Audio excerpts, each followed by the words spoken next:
J'ouvre le second débat de ce sens public consacré au bras de fer autour de la participation des athlètes russes aux Jeux de Paris. Certains seront invités et pourront concourir sous une bannière neutre, mais pas de drapeau russe autour des stades ni de délégation sur la scène lors de la cérémonie d'ouverture. Quand la géopolitique s'invite aux Jeux Olympiques, avant d'en débattre, Jonathan Dupriez nous raconte en images comment certains sportifs russes contournent l'interdiction. La crise entre le CIO et la Russie est encore montée d'un cran. L'instance dirigeante de l'Olympisme a décidé de bannir les athlètes russes et biélorusses du défilé lors de la cérémonie d'ouverture des Jeux de Paris, et ce, même sous bannière neutre. Les athlètes individuels neutres ne participeront pas au défilé des délégations lors de la cérémonie d'ouverture, puisqu'il s'agit d'athlètes individuels. Mais ils auront l'occasion de vivre l'événement. C'est le même protocole qui s'était appliqué aux Jeux Olympiques de Barcelone en 1992 pour les athlètes de l'ex-Yougoslavie. Pour le gouvernement russe, c'est une humiliation de plus infligée par les instances olympiques. Ces décisions démontrent à quel point le CIO s'est éloigné de ses principes et a glissé vers le racisme et le néonazisme. Mis au banc de l'olympisme, certains ont donc opté pour l'exil. J'aimerais qu'on fasse un maximum de bruit pour Valeria. C'est le cas de Valeria Lyubimova, 19 ans, une BMXeuse de talent dont les parents étaient des opposants au Kremlin. La Fédération française de cyclisme a fait des pieds et des mains pour accueillir la jeune sportive. Valeria, peu après le début du conflit en Ukraine, c'était fin mars 2022, nous a écrit en disant voilà, avec mes parents je fuis la Russie parce qu'on désapprouve complètement cette guerre et je cherche un pays d'accueil pour pouvoir continuer à m'entraîner en BMX. Et elle l'avait écrit comme ça d'emblée, faire les Jeux Olympiques. Valeria Lyubimova a ensuite été naturalisée. Autrement dit, si elle est sélectionnée pour les JO, elle prendra part à la compétition en équipe de France. Une belle prise pour la fédération. Nos entraîneurs connaissaient l'athlète russe, d'avant, on va dire, savaient que c'était un potentiel très intéressant. Et avec une athlète encore toute jeune, donc avec une marge de progression sans doute importante. Donc sur son niveau sportif, on avait peu de doutes, on avait beaucoup plus de doutes sur l'ensemble des formalités administratives. On estime à 200 le nombre d'athlètes qui auraient quitté la Russie pour se présenter aux JO sous bannière étrangère. Un exode des muscles qui n'en demeure pas moins lourd de conséquences pour ces sportifs. Faire venir un athlète, en fait, c'est pas seulement un athlète, c'est qu'il y a toute la famille de l'athlète. Et jusqu'à quel point la famille nucléaire ou famille élargie. Donc pour un athlète russe, c'est un gros investissement de quitter la Russie, c'est risqué. Et Moscou n'entend pas leur faciliter la vie. La Russie envisage des sanctions, notamment financières, à l'encontre des athlètes passés à l'Ouest. Un projet de loi en préparation pourrait même les obliger à rembourser les frais engagés par l'État pour leur entraînement. Fallait-il bannir tout athlète russe des Jeux Olympiques et Paralympiques? On en débat avec Lucas Aubin. Bonsoir, bienvenue. Vous êtes directeur de recherche à l'Institut de Relations internationales et stratégiques. Et je vais citer deux de vos livres, Géopolitique de la Russie aux éditions de la Découverte. Et puis, apparaître ce mercredi, cette semaine, Sport Power, le sport, nouvel atout géopolitique pour les villes françaises. Livre publié aux éditions Autrement. Bonsoir Gaëtan Morin. Bonsoir. Bienvenue à vous. Vous êtes chef de service au Parisien Magazine. Jean-Baptiste Guégan, bonsoir et bienvenue. Spécialiste de la géopolitique du sport et co-auteur de Révolution Mbappé aux éditions Michel Lafon. Évidemment, Mathieu Croissando est resté à mes côtés et il est toujours éditorialiste politique. Lucas Aubin, pour qualifier le phénomène dont on a parlé là, avec Jonathan Dupriez, vous parlez d'exode des muscles, c'est votre expression. On l'a un peu évoqué dans le sujet, mais je vais vous entendre là-dessus. Peut-être combien d'athlètes concernés? Est-ce que ça peut encore, est-ce qu'il y a encore des athlètes qui cherchent à changer de nationalité là, à très peu de temps des Jeux Olympiques? Et puis, est-ce qu'ils prennent des risques? Quels risques prennent-ils pour eux et pour leur famille? C'est la question qui était posée dans le sujet. Oui, alors il y a des risques très, très concrètement parce que, évidemment, depuis le début de la guerre, on a vu que le régime de Vladimir Poutine s'est verticalisé.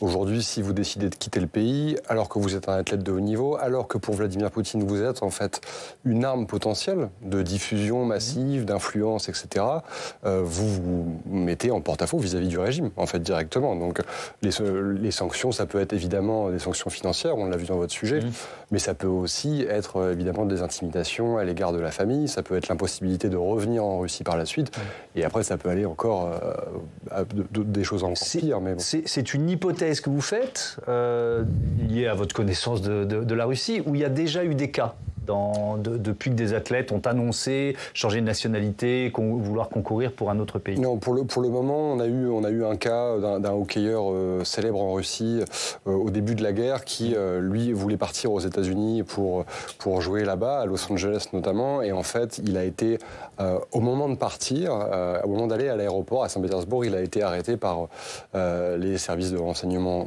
russes qui l'ont forcé en fait à faire son service militaire pour 2 ans dans une base en Sibérie, très éloignée, évidemment, des grandes villes. Donc, ça existe. Ça existe, mais c'était plutôt une forme de coup de semonce pour donner un peu le ton aux autres athlètes et leur passer l'envie de faire ça. Après, ça n'est pas tout à fait le cas, puisqu'on l'a vu, plus de 200 athlètes aujourd'hui sont partis. Quand je parle justement d'exode des muscles, ce qu'il faut bien comprendre, c'est que c'est une expression qui avait déjà été employée dans les années 90. On parlait à l'époque d'exode des cerveaux et des muscles. C'était la suite de la perestroïka, c'était après la chute de l'URSS. Et à l'époque, on avait eu 7500 athlètes et 2500 entraîneurs russes qui étaient partis à l'ouest, en fait, dans les années 90. Et donc, c'était véritablement très massif. Aujourd'hui, on n'est pas du tout à ce niveau-là. Ouais. On parle d'un peu plus de 200 athlètes, ce qui est beaucoup moins important. Effectivement. Gaëtan Morin, alors je généralise, dans quel sport de ces Jeux Olympiques d'été, parce que le hockey, ce sont les Jeux d'hiver, hockey sur glace en tout cas, l'absence des athlètes russes va-t-elle se faire le plus sentir? Je pense à l'escrime, par exemple, il y en a d'autres. Oui, il y a plusieurs sports, en fait, parce que les fédérations, ce qu'il faut rappeler, c'est que les fédérations sont libres d'organiser leurs tournois de qualification olympique selon leurs critères. Et donc, en fonction de ça, certains athlètes russes et bélarusses ne peuvent pas participer aux tournois de qualification olympique. C'est notamment vrai dans les sports collectifs, le football, le rugby, le hockey sur glace. Le hockey sur glace, sport majeur en Russie.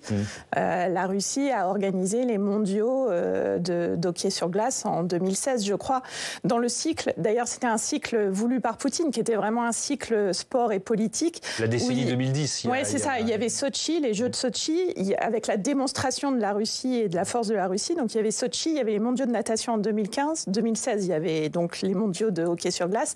Et 2018, la Coupe du Monde de football. Donc, en fait, ce que je veux dire, c'est que le hockey sur glace, la Russie qui ne sera pas là, ça compte, quoi. Et je crois que le judo aussi, de mémoire. Et après, il y a aussi forcément le cas de figure de ces athlètes russes qui ne pourront pas se présenter parce qu'ils ne sont pas éligibles. Oui, alors ça on va le détailler. Vous pouvez le faire, mais je vais donner les règles qui ont été édictées effectivement par le Comité international olympique, le CIO. Les sportifs russes et bélarusses peuvent participer aux JO de Paris uniquement sous bannière neutre s'ils n'ont pas défendu publiquement l'invasion de l'Ukraine. Et alors là, ça devient intéressant, et je vous donnerai la parole après, mais je me tourne vers vous, Jean-Baptiste Guégan.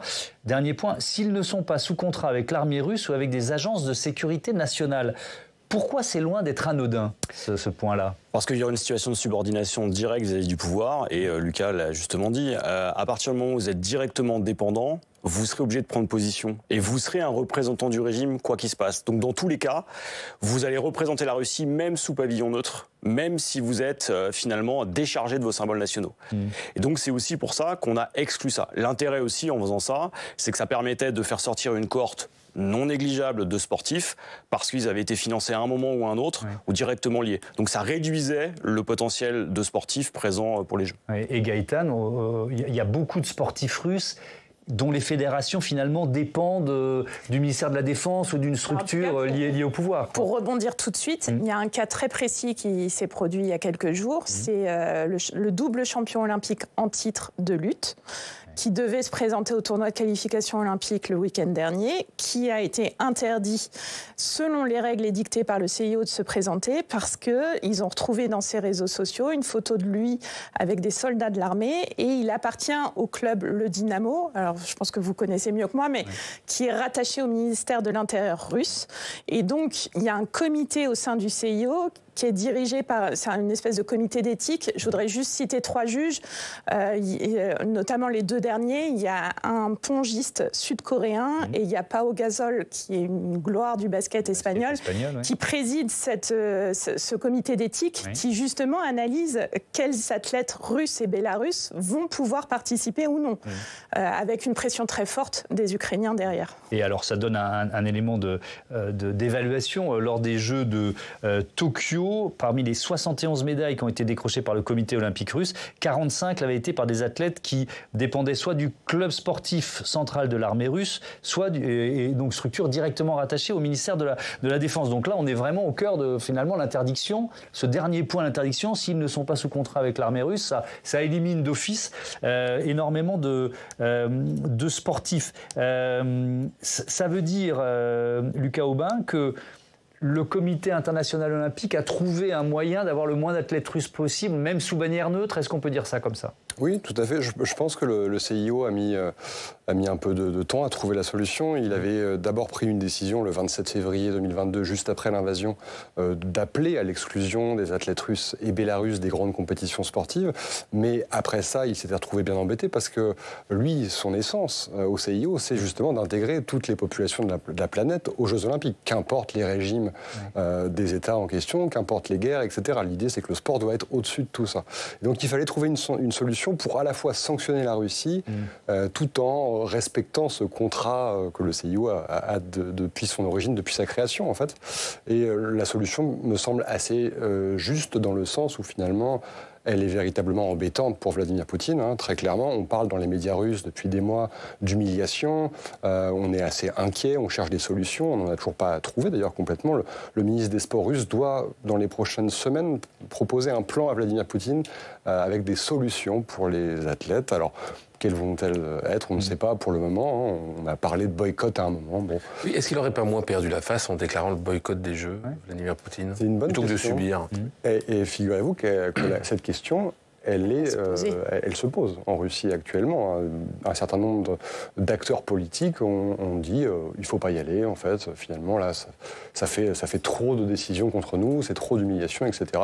Le problème, c'est qu'un événement comme les Jeux Olympiques et Paralympiques, c'est regardé par 4 milliards de téléspectateurs. Ça peut aussi être intéressant pour son régime, justement, d'utiliser ces quelques athlètes qui vont y être présents en se posant en position de victime, comme il aime bien le faire généralement, en disant vous voyez de toute façon le sport mondial est contrôlé par l'Occident et finalement envers et contre tout nous sommes présents. Ouais, alors vous parliez de boycott justement, enfin l'histoire de la politique et des Jeux Olympiques, c'est une longue histoire, on va le voir tout de suite grâce à Steve Jourdain et on va évidemment employer ce mot. Rebonsoir Steve, quelle longue histoire la politique et les JO. Une histoire de boycott et de contre-boycott, on va le voir Thomas, la médaille d'or du pays qui est le plus boycotteur, on peut la décerner à la Russie ou plutôt à l'Union soviétique jusqu'en 1952. 1952, elle refuse par principe de participer aux Jeux Olympiques. Pourquoi ? Parce que Staline estime qu'il s'agit d'une manifestation capitaliste, hors de question donc d'y participer. Voilà Staline. Le monde occidental va rendre la pareille à la Russie. En 1980, les Jeux Olympiques sont alors organisés à Moscou. On est quelques mois après l'invasion de l'Afghanistan par l'armée rouge. Une soixantaine de pays, dont les États-Unis, boycottent la compétition. Brejnev, que vous voyez là, va voir des Français participer, puisque la France envoie quand même une délégation. La France qui est représentée au JO, mais sans son drapeau, les athlètes défilent sous bannière olympique. Et on peut parler d'une revanche de l'URSS 4 ans plus tard. Oui, 1984, les Jeux Olympiques sont organisés chez l'ennemi américain à Los Angeles. Ronald Reagan a beau chercher, il ne va pas voir courir d'athlètes cubains. C'est normal. 14 États, dont l'Allemagne de l'Est et Cuba, ont décidé de boycotter la compétition. Moscou justifie cela par les conditions de sécurité des athlètes qui ne seraient pas assurées aux États-Unis. La raison plus politique qui est aussi invoquée, c'est la politique étrangère des États-Unis. Elle est jugée trop colonialiste par l'URSS. L'affrontement Est-Ouest s'exprime donc pleinement par l'intermédiaire de ces Jeux Olympiques tout au long du XXe siècle. Alors il y a beaucoup d'autres boycotts dont on pourrait parler, mais on va plutôt se concentrer sur un certain nombre d'actes politiques qui ont marqué les esprits pendant les Jeux Olympiques. Et un drame, Thomas, qu'on a appelé le massacre de Munich. Il a lieu le 5 septembre 1972. À l'aube, 8 membres de l'organisation palestinienne Septembre Noir pénètrent dans l'enceinte du village olympique. Ils tuent 2 athlètes israéliens et en prennent 9 autres en otage. L'opération de sauvetage de la police allemande se transforme en fiasco. Les 9 otages sont tués. L'affaire a suscité la colère d'Israël qui a pointé du doigt la République fédérale d'Allemagne pour sa gestion de crise. 50 ans plus tard, en 2022, à l'occasion de l'anniversaire, triste anniversaire de ce massacre, le président allemand a demandé pardon à son homologue israélien. Et puis dans cette histoire des Jeux Olympiques, il y a des actes politiques symboliques, par exemple des athlètes qui s'emparent de la compétition pour défendre un certain nombre de causes. Oui, direction Mexico le 17 octobre 1968. Tommy Smith et John Carlos, 2 athlètes américains, montent sur le podium. Ils ont un gant noir, on le voit, tendu vers le ciel. Le geste vise à dénoncer la ségrégation raciale aux États-Unis. Le contexte s'y prête bien. Quelques mois plus tôt, en avril, le leader de la lutte pour les droits civiques, Martin Luther King, a été assassiné. L'image de ces deux athlètes va faire le tour du monde, mais le geste va coûter très cher à ces 2 athlètes. Leur carrière s'arrête là. Ils seront exclus à vie de l'équipe américaine. Je termine en rappelant l'article. C'est un règlement, en fait. Oui, et l'article 50, l'article 50 de la charte olympique qui stipule la chose suivante, Thomas: aucune sorte de démonstration ou de propagande politique, religieuse ou raciale n'est autorisée dans un lieu, site ou autre emplacement olympique. Fin de citation. Dans les faits, c'est un principe qui est difficile à faire respecter, surtout en période de tensions très fortes au niveau géopolitique. Et ce sera l'un des enjeux de Paris 2024. Merci beaucoup Steve. Donc je reste sur la première partie de votre chronique sur cette hypothèse de boycott. Jean-Baptiste Guégan, votre avis là-dessus? La Russie, effectivement, elle se pose peut-être encore la question d'un boycott. 1, et puis 2, question subsidiaire mais importante, qui pourrait la suivre? C'est-à-dire, est-ce que d'autres pays pourraient encore, alors qu'on se rapproche vraiment des Jeux, suivre la Russie dans un éventuel boycott? La stratégie de boycott, ce serait d'abord une stratégie médiatique. L'idée, c'est de montrer finalement qu'on est capable de reprendre l'ascendant et de communiquer. C'est-à-dire, on est vraiment dans cette guerre informationnelle qu'on voit autour du sport. Après, le boycott sportif, dans une certaine mesure, il est d'ores et déjà là, puisqu'on a une bonne partie de la délégation qui n'y sera pas. Le boycott politique, on l'aurait eu de fait, puisque Vladimir Poutine n'est pas invité. Et on n'aurait pas eu finalement de représentant. Mais là, il est subi par Vladimir Poutine. C'est pas la même chose que d'être à l'origine, d'entraîner d'autres pays. Il lui faut reprendre la main. Et la question, c'est qui peut le suivre? C'est là où on va voir donc ceux qui soutiennent encore ce régime-là. Donc les Biélorusses, c'est une évidence. On verra aussi comment se positionnent les pays africains. On verra aussi comment certains acteurs vont pouvoir communiquer autour de ça. Il y aura probablement des gens, en tout cas des délégations et des représentants qui iront aux Jeux de Paris 2024 en ayant un double discours. C'est ça qui va être intéressant. C'est qu'on n'ira pas forcément jusqu'au boycott. On a vu que depuis les années 90, l'arme du boycott est plus si efficace que ça. Elle sert d'abord aux intérêts nationaux. Oui, mais est-ce qu'elle ne se retourne pas finalement contre les pays qui l'utilisent? Parce que on se passionne quand même pour les Jeux et on oublie qu'il manque les athlètes de tel ou tel pays. On l'a vu avec le Qatar et on l'a vu aussi à d'autres moments. À partir du moment où les épreuves commencent, on oublie la politisation de ces dernières et on regarde ce qui se passe. On est d'abord sur quelque chose qui est vraiment de l'ordre de la communication. Puisqu'on est sur la stratégie de Vladimir Poutine, Gaëtan Morin, c'est vraiment intéressant de voir à quel point le sport est un outil de propagande. On peut rappeler notamment la Coupe du Monde de football 2018, comment il a utilisé cet événement. Tout à fait. Alors, il faut se souvenir, moi, ce qui m'avait marqué à l'époque, déjà, c'était l'affiche de la Coupe du Monde. Parce que l'affiche, il avait déjà ses discours sur la Grande Russie, plutôt même la Grande URSS. Et il voulait se servir du sport pour rappeler l'heure de gloire de la Grande URSS. Et l'affiche, c'était Yev Yashin, le gardien de but russe, qui a été le seul gardien de but dans l'histoire à remporter le Ballon d'Or. Et donc, on avait une image de lui qui était très soviétisante, en fait, où il était mis en majesté, même l'esthétique de l'affiche rappelait l'époque soviétique. Et je pense que ça disait tout de la volonté de Vladimir Poutine de se servir du sport pour rappeler la grandeur de la nation russe, son altérité, sa supériorité, et donc La Coupe du Monde, en plus, arrivait à la fin d'un cycle. J'ai rappelé du coup les différents événements. Alors j'en profite pour dire, j'ai fourché tout à l'heure, j'ai parlé de hockey sur glace pour les Jeux d'été. Donc, non, mais bien entendu, c'était le hockey sur gazon. J'avais compris qu'effectivement, on parlait des Jeux d'hiver quand c'était le hockey sur glace. Il n'y a pas de souci. Donc ça arrivait vraiment à la fin d'un cycle. Et il a construit aussi son discours à l'échelle nationale sur le culte de l'homme soviétique, du sport, de la virilité. Lui-même, il pratique le sport. Hein. Donc l'instrumentalisation du sport par Poutine, elle est très forte. Et c'est vrai que les règles du CIO aujourd'hui, sur ces Jeux de Paris 2024, ont quand même tendance à vouloir invisibiliser la Russie c'est-à-dire que les athlètes défilent sous drapeau neutre, ne pourront pas parader, n'auront pas d'hymne national russe. Enfin, tout est fait pour l'invisibiliser. C'est aussi pour ça, et pour prolonger quand même la question du boycott, que lui organise, je ne sais pas s'il ira jusqu'au boycott, mais il organise des contre-manifestations. Il y a les Jeux de l'avenir en septembre, il y a les Jeux des BRICS. Les BRICS, c'est les pays émergents du Sud. Là, Brésil, en juin, Russie, Inde, Chine, Afrique du Sud. Il annonce plusieurs dizaines de pays qui vont qui vont participer. Et ce que je veux dire, c'est que ça renvoie quand même, sa stratégie, c'est aussi de renvoyer l'idée que le CIO, c'est l'Occident. Les Jeux, c'est l'Occident. Et que lui, il élabore autre chose. Ça, c'est une dimension qui est très intéressante. Est-ce que les Jeux Olympiques échappent petit à petit à l'Occident? Mais on y viendra un peu plus tard dans ce débat. Parce que je voudrais vous entendre, Lucas Aubin, sur toujours la stratégie de Poutine avec le sport. Il y a un terme que vous employez, que vous avez peut-être inventé d'ailleurs, sportocratura. Alors, tout à fait. On voit à peu près ce que ça veut dire, sport et nomenclatura. Qu'est-ce qu'il y a derrière ce mot? C'était une expression que j'avais inventée pour ma thèse, justement, que j'avais écrite sur le sujet. Et en gros, après plusieurs années de recherche, j'avais découvert finalement que Vladimir Poutine avait construit un système politico-économico-sportif très intéressant, très efficace, qui mobilisait les oligarques, les hommes et les femmes politiques, les anciens athlètes soviétiques notamment. Et il avait mis en branle une machine, en fait, pour justement redorer le blason de la Russie à l'étranger, grâce au sport. Et donc ce système, je l'ai appelé sportocratura parce qu'effectivement c'est assez parlant, mais c'est le sport, le pouvoir, Kratos, et la nomenclatura comme à l'époque soviétique. En fait, l'élite en Russie autour de Vladimir Poutine, qui gravite autour de lui, elle est composée de ces hommes-là et ces femmes-là. Donc des oligarques, des anciens athlètes, beaucoup. Son entraîneur de judo historique, par exemple, ça a été la première personne à avoir été invitée au Kremlin le lendemain de son élection. Donc chez Vladimir Poutine, le rapport au corps et au sport est très important, évidemment. Et Baïeva aussi, la perchiste, qui est très implantée dans les organes du pouvoir russe. Tout à fait. Et puis on peut citer la maîtresse cachée de Vladimir Poutine, Alina Kabaeva, qui est une ancienne gymnaste de très haut niveau. Oui. Exactement. Et donc en fait, c'est vrai que le sport est un instrument de pouvoir qu'il a mis en branle depuis son arrivée au pouvoir. En fait, très tôt, il avait donné en 99 une interview au Figaro.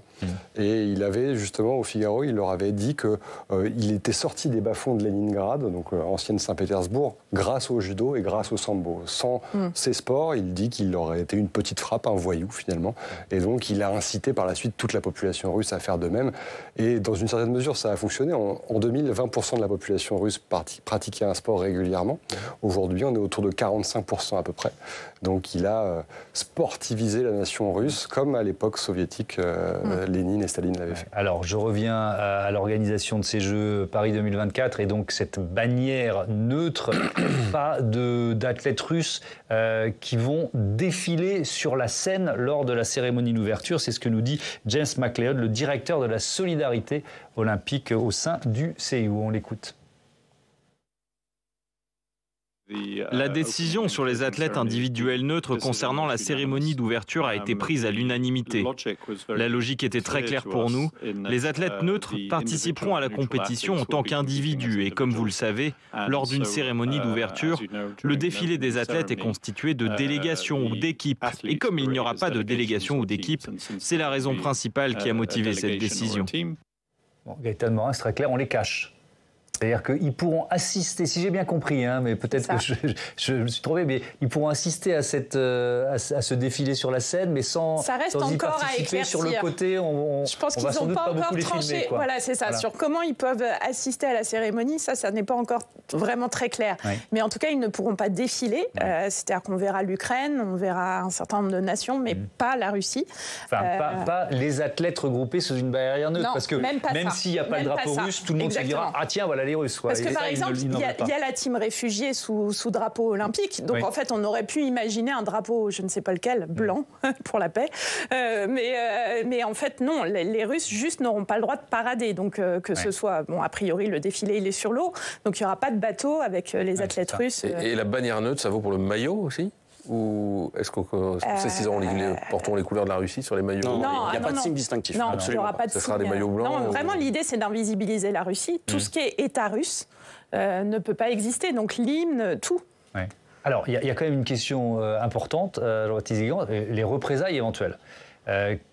Bah oui, et le mot cyberattaque vient dans mon cerveau. On doit s'attendre à des représailles russes, c'est sûr. Alors il y aura des représailles russes. D'abord, on s'attend effectivement à ce risque de cyberattaque. On s'attend à ce risque de déstabilisation aussi sur le sol national. Des répliques aussi médiatiques, c'est-à-dire qu'on va avoir un positionnement russe assez marqué. Et aujourd'hui, on est face à un risque qui est multifactoriel. On peut imaginer aussi que dans ce contexte-là, on peut imaginer une déstabilisation sur le sol français. À Paris, c'est aussi pour ça que l'absence de visibilité des sportifs russes est aussi recherchée. C'est que ça peut éviter aussi d'avoir des signes affichés malgré les règles qui ont été posées.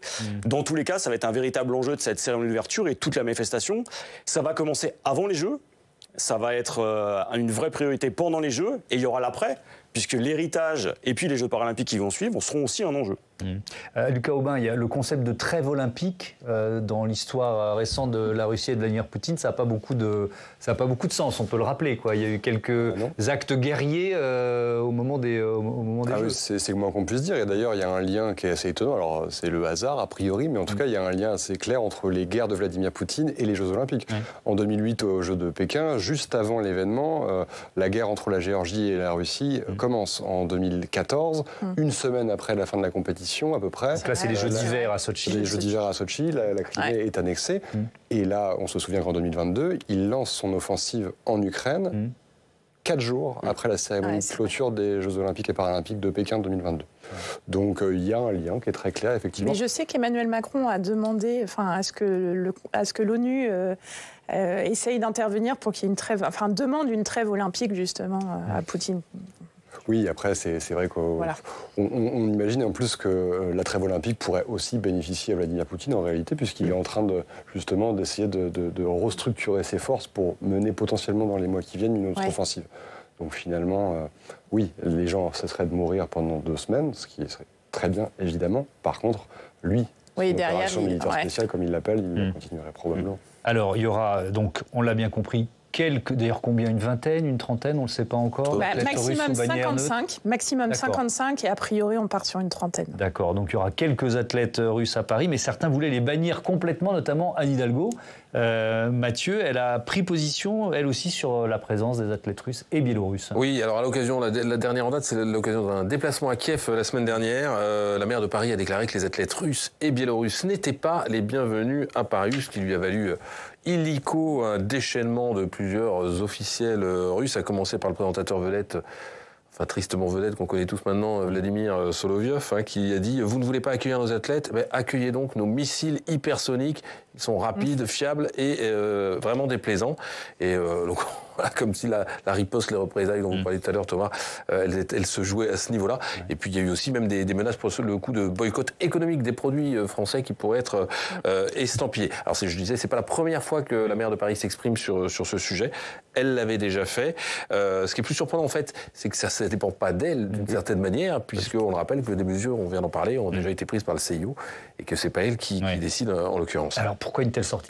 D'abord parce qu'elle était interrogée par une chaîne ukrainienne après la visite d'un centre d'entraînement des sportifs ukrainiens. Il y a aussi une volonté d'exister et d'imprimer sa marque dans des JO qui, plus il se rapproche, plus il lui échappe d'une certaine façon à Anne Hidalgo.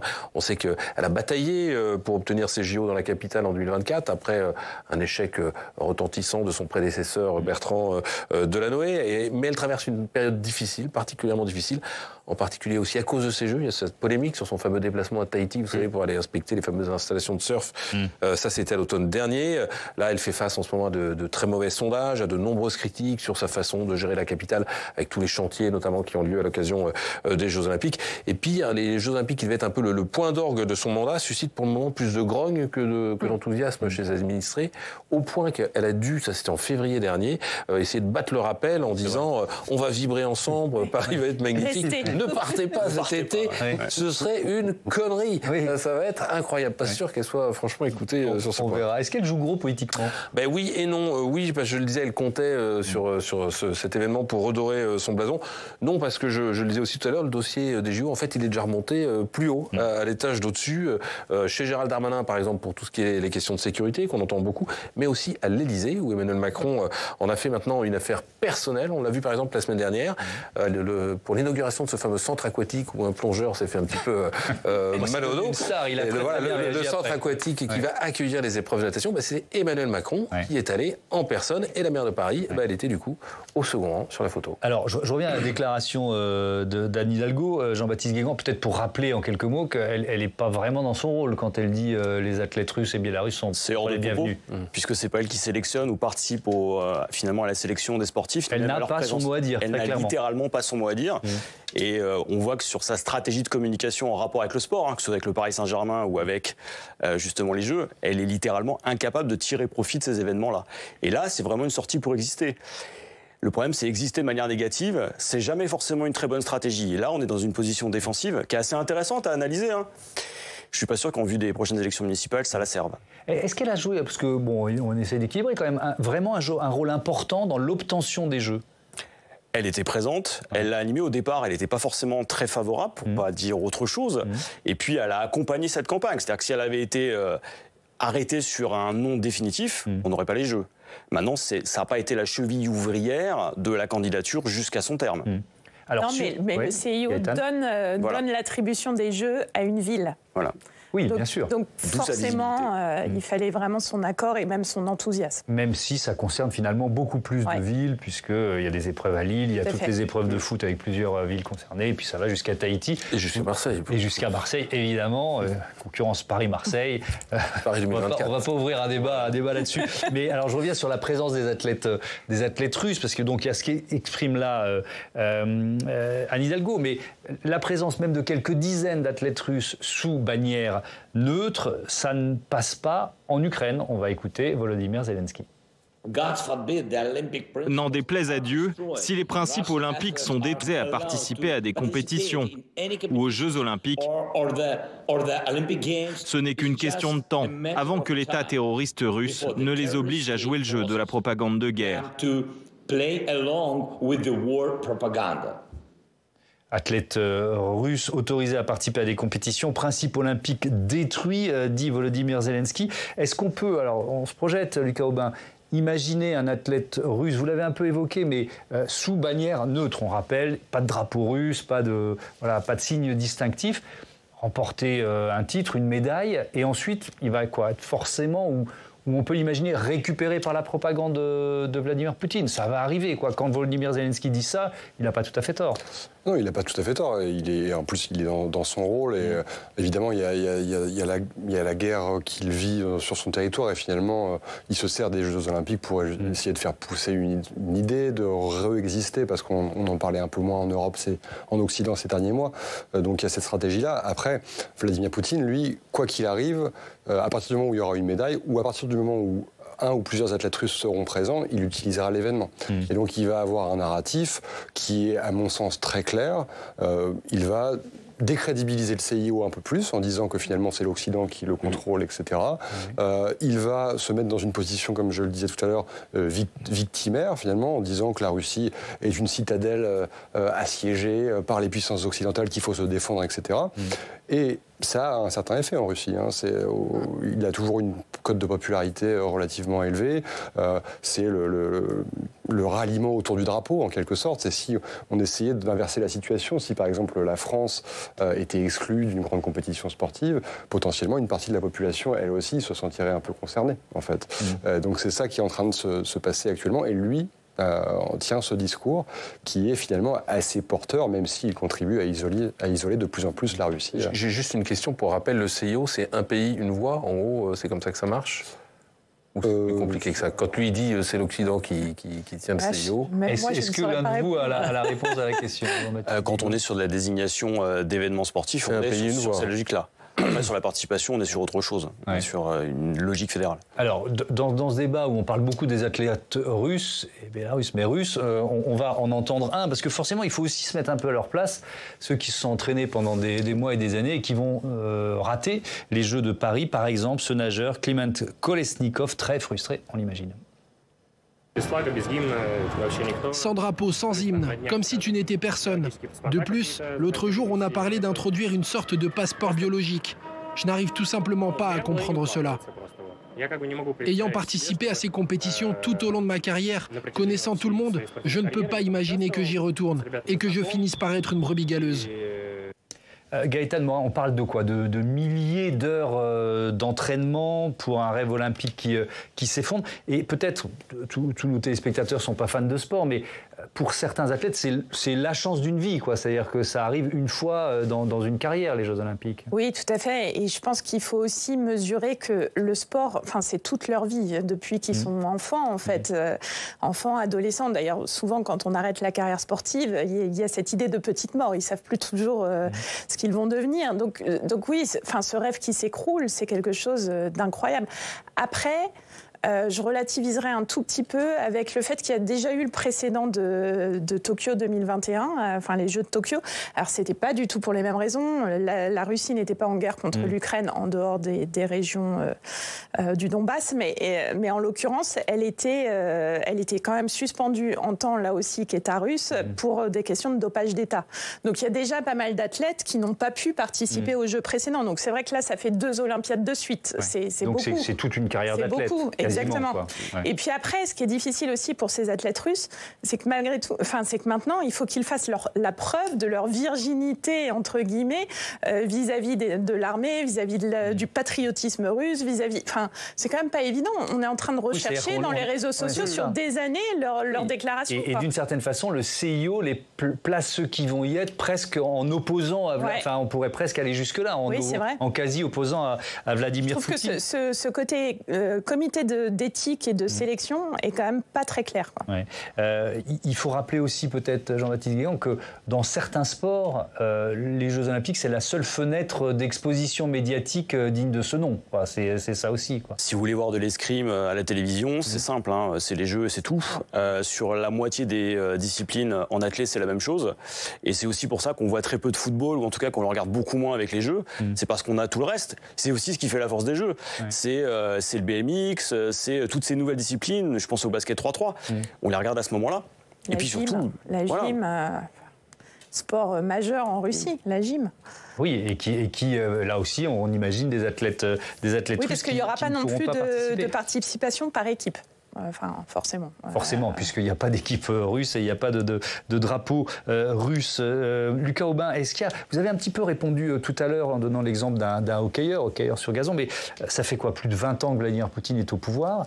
Est-ce qu'il y a beaucoup de sportifs russes qui ont pris le risque de s'afficher ouvertement anti-Poutine? Et que leur est-il arrivé? Ont-ils réussi à fuir le pays en dehors de l'exemple que vous donniez tout à l'heure? On en a eu quelques-uns. Mais il faut bien comprendre qu'il y a eu plusieurs Russies. En fait, le virage, disons, autoritaire de Vladimir Poutine, il commence en 2012, au moment de sa 3e élection. Avant ça, les espaces médiatiques étaient, dans une certaine mesure, beaucoup plus libres qu'aujourd'hui, évidemment. Depuis 2012, vous prenez plus de risques, effectivement, et la plupart des athlètes russes, il y en a, qui se sont opposés frontalement au régime, en fait, vivent à l'étranger. En réalité, ce sont souvent d'ailleurs des tennisman ou des tenniswoman. Oui, notamment Daniil Medvedev, alors qui ne s'est pas opposé frontalement à Poutine, mais qui a clairement apporté son soutien aux Ukrainiens. Là, c'est la nuance. Et qui vit en France, ses parents vivent en France. Oui, et qui a un entraîneur français, je crois. Exactement. Et qui va participer au Jeux, a priori, sous bannière neutre. Effectivement. Je vous propose d'entendre la réaction d'un athlète, ex-athlète français, très grand, l'un des plus grands athlètes français, Martin Fourcade, palmarès immense en biathlon, qui est aujourd'hui président de la commission des athlètes de Paris 2024. Si on écoute bien ses propos, on voit qu'il est quand même pas ravi du fait qu'on soit arrivé à ce système de bannière neutre et de quasi-boycott des athlètes russes. On l'écoute. j'ai toujours prôné une notion d'ouverture et d'essayer de traiter les athlètes comme des personnalités et non comme faisant partie d'un système duquel ils sont souvent bien indépendants et pour lequel ils se battent pas. En tant qu'athlète énormément affecté, de pouvoir être jugé non pas en tant qu'athlète et à travers ce que moi je faisais, mais à travers les décisions de mon pays que, même si je suis français et très heureux de l'être, je ne soutiens pas toujours. Et voilà, là-dessus, j'ai toujours été très clair avec ça et avec ma position en tant qu'athlète et du coup avec celle que je prône aujourd'hui en tant que représentant des athlètes. Avec cette idée de neutralité, on en revient aux règles des Jeux Olympiques et du CIO. Jean-Baptiste Guégan, les athlètes les plus célèbres aujourd'hui sont des marques, qui sont une marque en soi, quoi. Vous publiez un livre sur Mbappé, donc vous savez de quoi on parle. Leur patriotisme, il est surveillé en permanence. Il suffit de voir au moment des hymnes, par exemple. Est-ce qu'ils chantent l'hymne? Comment ils le chantent? Est-ce qu'il y met de l'enthousiasme ou pas, quoi? Est-ce qu'un athlète peut être neutre? Vous voyez ce que je veux dire? Est-ce que c'est encore possible? Alors quand on entend Martin Fourcade, lui il est vraiment dans cet apolitisme du sport et il renvoie finalement à la vision la plus pure de ce que devrait être l'olympisme. Après, dans les faits, la neutralité elle n'est pas possible. C'est-à-dire qu'à partir du moment où vous êtes un influenceur et que vos prestations dépassent le cadre du terrain, en principe vous l'êtes, vous pouvez l'être, dans la réalité vous ne l'êtes pas. Si derrière le monde entier vous regarde et attend de vous un positionnement, c'est que vous êtes autre chose qu'un sportif. Vous êtes sorti du cadre et à ce moment-là, de fait, l'extérieur vous donne des responsabilités. Que vous le vouliez ou non, la neutralité est impossible. Je voudrais qu'on termine, il nous reste quelques minutes, Lucas Aubin, on l'a un tout petit peu évoqué, mais c'est vraiment quelque chose d'intéressant. Alors ça sort de la question des athlètes russes, mais les Jeux Olympiques, est-ce qu'ils sont en train de se désoccidentaliser, c'est-à-dire d'échapper petit à petit aux pays occidentaux? Alors, force est de constater que depuis 1991 et la chute de l'URSS, le CIO, mais aussi en fait les grands organes du sport mondial, se sont ouverts à un certain nombre de nouvelles puissances. En fait, le sport, finalement, c'est le reflet du monde dans lequel on vit, de la mondialisation, etc. Aujourd'hui, on vit dans un monde multipolaire. Pendant des siècles, c'était l'Occident qui dominait la planète. Aujourd'hui, ça n'est plus le cas. En fait, on voit la Chine qui est la deuxième puissance mondiale, qui s'approprie du coup les Jeux Olympiques 2 éditions, 2008-2022. On voit l'Arabie Saoudite qui en ce moment rachète parmi les meilleurs joueurs du football de la planète. Alors, ce qui est paradoxal, c'est que dans une certaine mesure, le sport se désoccidentalise, mais le sport a été créé en bonne partie par l'Occident. Ce sport-là, tel qu'on le pratique aujourd'hui. Et il le reste. Et il le reste. C'est ça qui est intéressant. C'est qu'en fait, l'Arabie Saoudite, quand elle pratique ce football, c'est le football qui a été créé en Grande-Bretagne, en fait. Donc on est dans ce paradoxe permanent. Par contre, force est de constater clairement que peu à peu, les zones, en fait, disons, où le sport existait jusqu'à présent, se déplacent, en fait. Et on en a plusieurs désormais. Avant, on avait surtout l'Europe et les États-Unis. Aujourd'hui, on a les pays du Golfe, on a la Russie, on a l'Inde qui vient, pour très probablement, l'Afrique évidemment, etc., etc. Et donc on est face à une nouvelle ère du sport qui s'ouvre aujourd'hui. Merci beaucoup, merci à tous, c'était passionnant d'aborder ce thème avec vous. Je vais rappeler le titre de votre dernier livre, Lucas Aubin, qui sort ce mercredi, Sport Power, le sport, nouvel atout géopolitique pour les villes françaises, aux éditions Autrement, et puis Jean-Baptiste Guégan, Révolution Mbappé, aux éditions Michel Lafon. Je vous dis... merci encore une fois et à tous. À demain pour un nouveau numéro de Sens Public, 18h, 22h sur notre antenne. Notez enfin, l'invité de la matinale, Oriane Mancini, reçoit demain David Lisnard, le maire LR de Cannes, président de l'Association des maires de France. Belle soirée.